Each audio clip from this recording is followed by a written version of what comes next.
deeply worrying. In Antigua, for example, more than half of the local jobs rely on tourism. In fact, let's go there now, where we're going to have a chat with Sean Weathered, who runs a tour company on the island. So Sean, there's only been a few dozen infections, so would you say that this crash in tourism is as bad as the pandemic itself?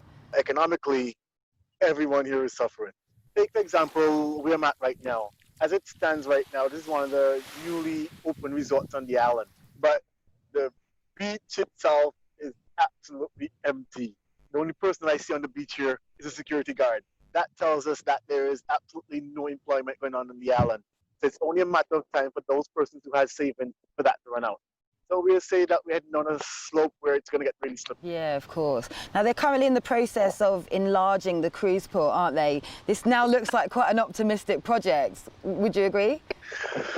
Surprising to say, that project has been ongoing and seems to be flourishing. Because it's not government funded and privately investors, that project has been going quite smoothly. So there's clearly this belief that, you know, cruise ships and the cruise industry is going to continue. Absolutely. This island has no natural resource, so we depend heavily on that industry to create an instant injection of cash into the economy. That's what it does. It opens up persons to the island, but even more so, it's like an instant injection of cash into the economy on a daily basis. So let's talk about cruising's reputation for a minute, which has taken a little bit of a hit in recent years. You know, there are people out there who are worried about the environmental impact of these ships and all these things like over-tourism. So is there an opportunity to rebuild sustainability here? I would say yes. And as for environment is important for us into the future. But let's be more realistic and practical. This is an industry that sustains millions of lives.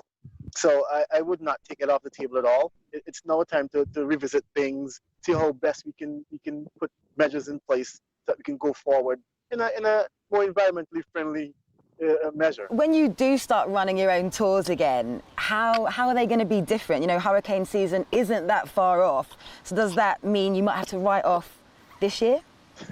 We're not quite sure yet, but the government itself has put a lot of measures in place. You must be certified. Yeah. A different certification is required for persons doing tours now.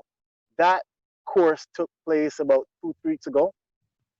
It particularly focuses on safety. Minimum of persons in the vehicle. Vehicles would normally carry 4, can only carry 2. So a lot of policies have changed on the island just to mitigate the risk of persons contracting disease. Because everyone's livelihood depends on this happening. Yeah, of course. I bet people can't wait to get back into action. Me for one. Yeah, I bet. Brilliant. Sean, thank you so much. That was a great insight. Pleasure. Yeah, thank you.